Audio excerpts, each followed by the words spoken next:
Isa na naman pong menu ang magpapatakam sa ating lahat. Nalulutuin ni Nelson sa kanilang kusina. Tara guys, sama kayo.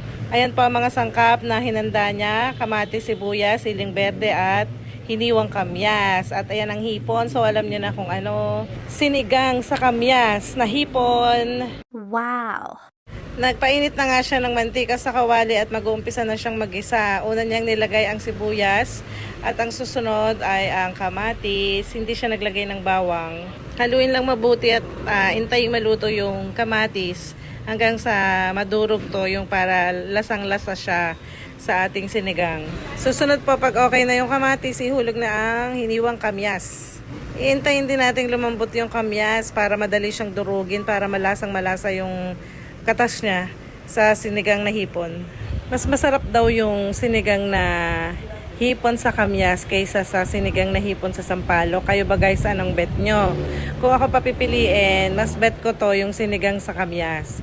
Kasi iba yung asim niya, saka parang bihira natin natitikman kapag sinigang sa kamyas. Piling-pili lang yung mga ulam na nagagamitan natin ng kamyas. Pero yung sampalok, halos lahat, pati isda, puro sampalok yung nagagamit natin.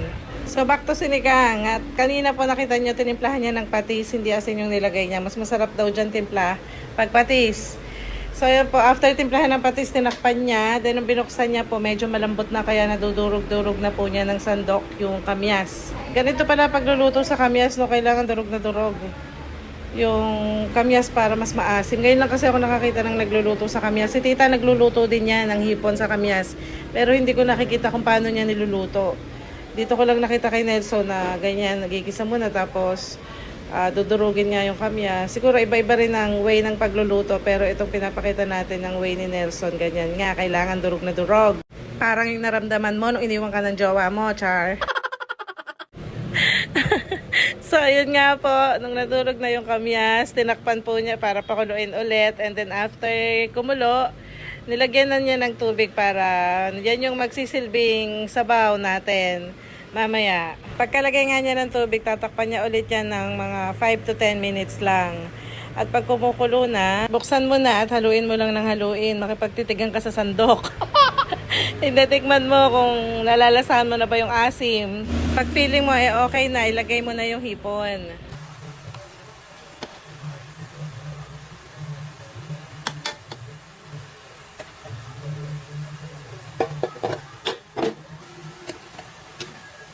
After 5 minutes, ayan po, luto na ang hipon.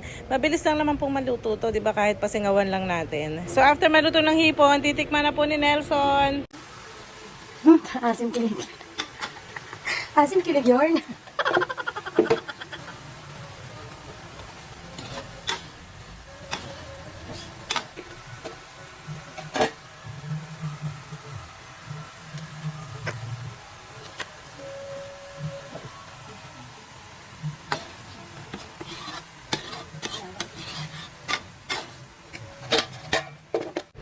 Habang pinapakulo natin yung hipon, pagkalagay ng sili, hugasan muna natin tong gulay na sahog niya.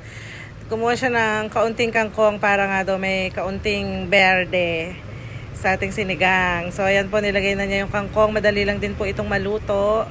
Pag wala po kayong kangkong, pwede din daw po ang talbos ng kamote. Pwede din ilagay dyan. Pero mas madalas nilalagay ang kangkong. So after po isang kulo, tatakpan lang niya yan. And then, charan, luto na. Dadayo na naman po tayo ng kain. Paano papayat? Kain tayo mga mare. Yan lamang po for today's video. Thank you Lord sa lahat ng blessings. Bye-bye.